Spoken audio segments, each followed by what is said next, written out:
And the question is, what is that righteousness? So on the question of election, And we had a major division on the team. I would have felt threatened by that. And I want to bring an end to the fight.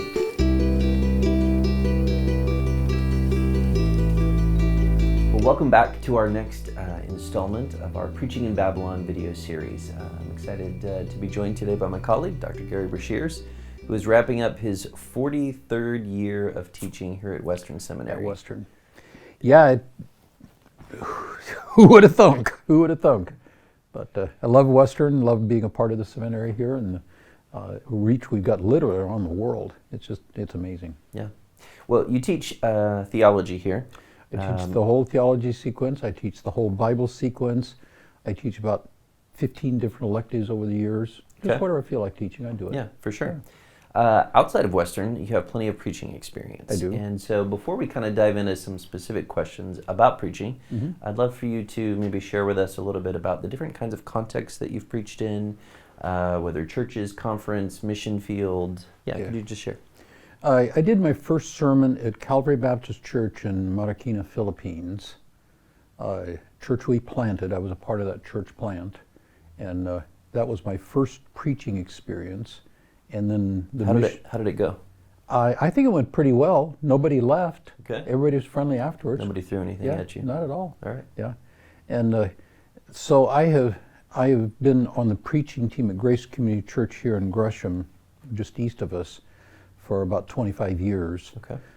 I've preached literally all over the world: Philippines, China, Taiwan. That's not politically correct. 2 parts of China: Uganda, Amsterdam, Ukraine, Uganda. I mean, a lot of different places. Canada, Portland, Oregon. Yeah. Portland, Oregon, yeah. All over the United States. Conferences, I've done a lot of conference preaching. Well, there's not so much preaching, but I've done some preaching at conferences. I've done a lot of different contexts. I love different cultures and trying to adapt to different cultures and the way they do things. Yeah. You mentioned being part of a preaching team here in Gresham, a suburb of Portland, for the last 2.5 decades. Tell us a little bit about that. What is a preaching team and why does it matter? When I first came to the church, we had a sequence of preachers. The church had a brethren background where elders share the pulpit, and each one was doing independent sermons, did a list of sermons, say on Ephesians, and then assigned them out. And I got to thinking, I said, this is dumb. Why don't we talk to each other? Like, get some unity in what we're doing. So we started doing a preaching team, and now we get together on Tuesday mornings for an hour and a half, 2 hours, and we go through what we're going to preach. In our typical meeting, we look back at last week and debrief. We look forward specifically to next week and whoever's going to be preaching that sermon. And then we look ahead, like we're getting ready to start 1 Peter. So this past preaching team, we laid out and had some specific questions about how we'll lay out that series. We do everything by team. And the best thing about that, I think, is there's a wisdom in a team that is never in a single individual. And so we work as a team. There are typically 6 of us sitting at the table and involved in preparing the pulpit work. We have our worship pastor is there too, and she's a part of the team. She doesn't preach by her choice, but she's an active part of the team, and because of the worship thing, bring a coherent service together. Sure. It's kind of traditional in a lot of churches to have sort of like one sage on the stage. No, Moses on the mountain. Moses on the mountain. Not a sage on the stage, Moses on the mountain. This guru who knows everything and is the only one expounding the scriptures. Sounds like you're pushing back against that and saying hostile to that. We need a team. I am hostile to that approach. Not neutral, hostile. You're hostile to that approach. Okay. Yeah. So help us to understand a little bit more. You talk about the wisdom of the team versus the wisdom of the individual. Right. So what would be a percentage, a typical percentage breakdown on teams, either your team or other teams that are doing this? Like, does the lead pastor preach the majority of the time, or is it like a 50-50 split? Kind of how does it work? In our case, Jay Messenger, the lead pastor, and he probably preaches half the time, maybe a little bit more than that. Okay. And then I'm the next most common. I preach about once a month, And then we've got two other guys who preach regularly, but less often. And then Gabe Myers is our comunidad pastor for Spanish language congregation. He preaches on a team there, and he probably preaches 3/4 of the time there. And then he preaches for the whole church when he has that time. Yeah. So there's 5 of us who preach. Jay does about half of them. Okay. So because you guys are human, I'm sure you don't always interpret every passage the same way. Matt describes our meetings as spicy on occasion. Yeah, we have some significant disagreements about how to do things. I would imagine they are some lively interpretive discussions. Yeah. So take me inside one of those meetings. Like, how does it work? How do you hash out who gets to say what? If you're having a disagreement around the table. That's easy. Whoever's standing in the pulpit says what they want to say. So but you if don't you're pull... smart, you don't go against the team because there's wisdom in the team. Okay. Yeah. So does that typically look like deferring and not saying something that the group is committed to, or is it, do you decide an interpretation based on a democratic vote between the 5 of you? How does it work? Well, in my case, one of the things I always bring to preaching team is I'm dealing with anything that could be emotionally explosive or doctrinally controversial or something like that. I always bring it to the team and say, what do you guys think? And if they say, and then we talk about it a little bit. And if they're saying, I just don't think that's the way to do it, then I don't. Now, if I feel really strongly about that, I may push a bit, but I defer to the team. When it comes to interpretation of passages, if it's some of the places where there's difference of interpretation, one we did here a while back, we're doing Galatians, and Galatians 2:21, it talks about if righteousness could be achieved through the law, then why did Christ die? And the question is, what is that righteousness? And we had a major division on the team, because some saw righteousness as the imputed righteousness of Jesus Christ, justification righteousness. I see that as righteousness in the community. And we had a sharp difference of agreement, a difference of opinion. So what I did, I preached that particular sermon. I went through the passage, Galatians 2:20, of course, everybody's favorite passage, and then pulled onto that, and I just, I said, this is a place where good and godly people have different opinions. This is one way. This is one way. I think it's this way because of that. And the next week, Matt was preaching, and he referred back to why my opinion was wrong. That was kind of a snarky, fun way. I mean, people know us, and they laugh about it. But he made a brief statement of why he believes his interpretation is correct. People love it. Yeah. So projecting ahead, you said you're going through 1 Peter next? We will be. Okay. Yeah, we're currently in Nehemiah. Right. Okay. So thinking ahead about 1 Peter, what are some of those potentially interpretive issues that you could see yourselves locking horns on in a fun way? 1 Peter 1:1 and 2, elect according to foreknowledge. Okay. We have sitting at our table 2, if I could use my phrase, cruel Calvinists. We have 2. Did you say cruel or cool? Cruel. Okay. Cruel. They would say cool. It does make a difference. Calvinists, 2 angry Arminians, and 2 godly Calminians. I'm being totally sarcastic, of course. But we do have that range of views on what election is.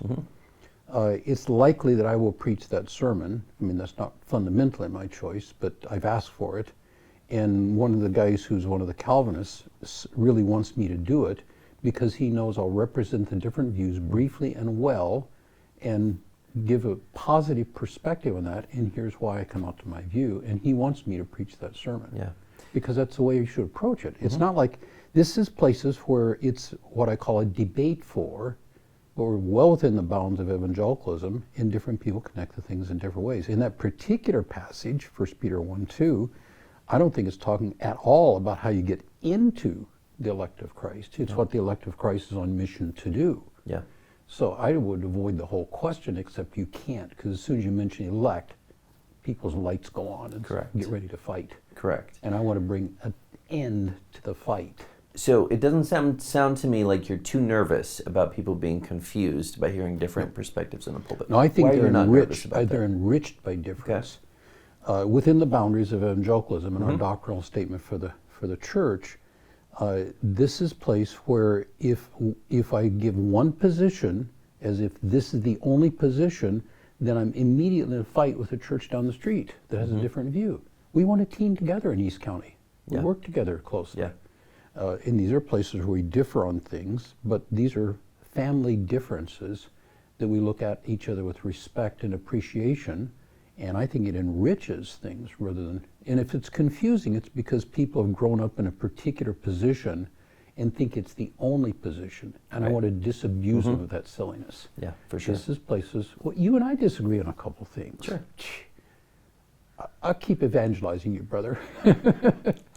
So on the question of election, I told you yesterday that at my previous church, we're doing a series on Ephesians, and election also shows up there in chapter 1. Yeah. And I think I had the first sermon in the series, and so I was preaching, explaining a few different views, kind of how you're planning to do in 1 Peter. Here's a few different views on what this means. Here's my view. Here's why I believe that.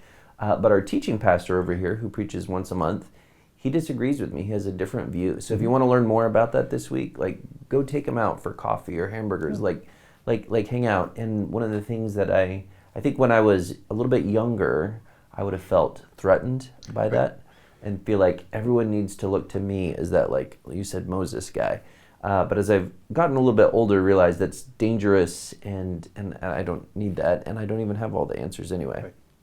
And that's where within evangelicalism, I want to get rid of the tribal fights. This is a major agenda for me. We differ on these things, but we're in the same family. And we need to sit at the table and eat peacefully, enjoy, and laugh together. And we get in some of these things like the age of creation or something like that. We have some deeply committed people to earth creationism. We have some deeply committed people to a biologos, old earth evolutionary creationism view.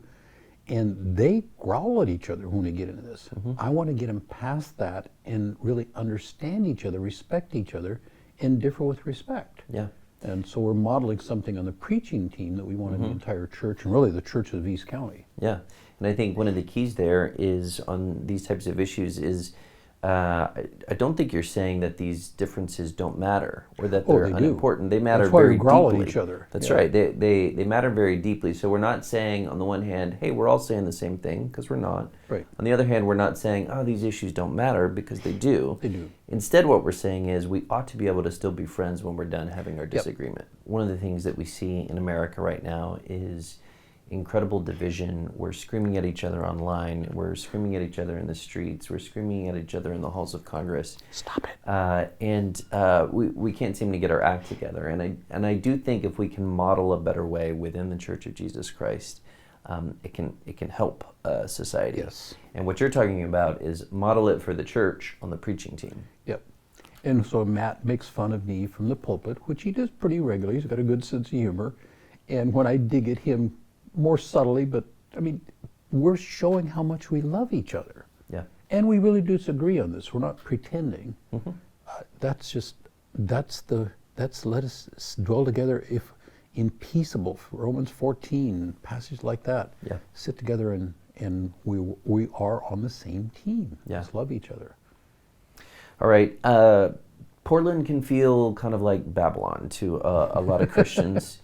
Whether it's the mushrooms, the strip clubs, the cannabis, it can feel a bit overwhelming. But this is home to you. You've been here for over 4 decades and know a thing or two about living sort of as an exile and preaching to people in this context. If Portland is coming to a city near you, assuming that our viewers are scattered across the country, and secularism is encroaching in their cities and their spaces, and Portland is shaping where they're at now, what kind of tips could you give to people who are preaching in Kansas or Ohio or Maine, but they're starting to look a little bit more like Hawthorne Boulevard here in front of the seminary? Well, part of what's happening here in Portland is not secularism, it's paganism. Sure. The gods are coming back. Yes. I mean, I'm not a real fan of Jonathan Cahn and his stuff, but what he says about the return of the gods, if I disagree with the details, he's right. We're moving back to a full-scale paganism. And people are knowingly getting in touch with other spiritual beings and worshiping them. I mean, we got all kinds of mosques and temples and such are showing up, and just the people on the street. So what I need to do is understand what paganism represents. It's not secularism. Secularism, there isn't anything spiritual reality, it's just material reality. Paganism, the world is alive and full of spirits, and we need their power to do things.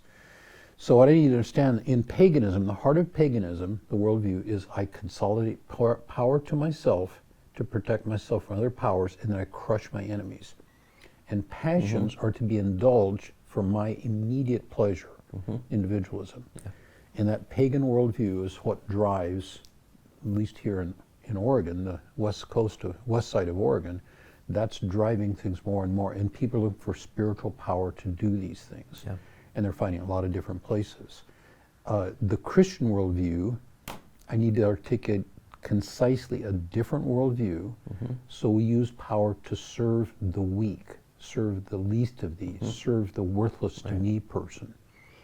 I'm not anti-power. Sure. I'm pro-power, but I use it in a godly way. And passions are to be focused for sake of godly relationships. Yeah. So articulating that difference and helping people see the I don't know what, the boredom really with sensual pleasures. So you mentioned mushroom, that's the new kid on the block. Yeah.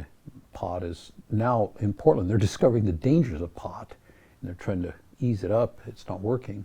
But I mean, after you tried a few things, it's not thrilling anymore. Right. So I need more of something, and they're just an endless, and the addiction cycles and such are just horrible here in Portland. Well, it seems to me one of the central tasks of Christian preaching in the late modern age is to demonstrate that Christianity is true, good, and beautiful. Yeah, I'd put them in opposite order, though. I think I would too. The goodness of Christianity is much debated. Yes. But begin with actually I put beauty first out here. That there's a beauty to the Christian way of living, with everybody having rights and dignity, and we serve, and there's a fulfillment of serving and building up and enabling people. Goodness is right with that. And then truth, it is real. The God is real. Jesus is the God-man come in the flesh, and that salvation and membership in the family of God, that's the truth. I don't know. Maybe we should do them all together instead of trying to prioritize. But I like beauty first. Yeah, yeah. Gerry, thank you for joining us in the studio today. It's been an honor. Yep. Thank you.